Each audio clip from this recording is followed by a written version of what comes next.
Hi editors, I want to show you how to round corners of your video in Premiere Pro less than 1 minute. To start, go over to Effect Controls panel and lower the scale values. Then go to Effects panel and search for Roughen Edges and add it to your video clip.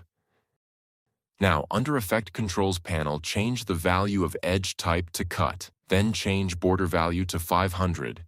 Change edge sharpness to 10, and finally change fractal influence to 0. This will give you a nice rounded corners.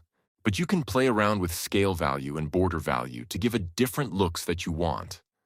Also, in order to change the background color, move your clip one layer up and then head to your project panel. Right-click and select New Item and then Color Matte. Click OK and choose a color that you want. Then drag it below your video clip and extend to match its duration. Now like this video and subscribe to my channel because you created rounded corner video easily. Wishing you all the best and see you in the next video.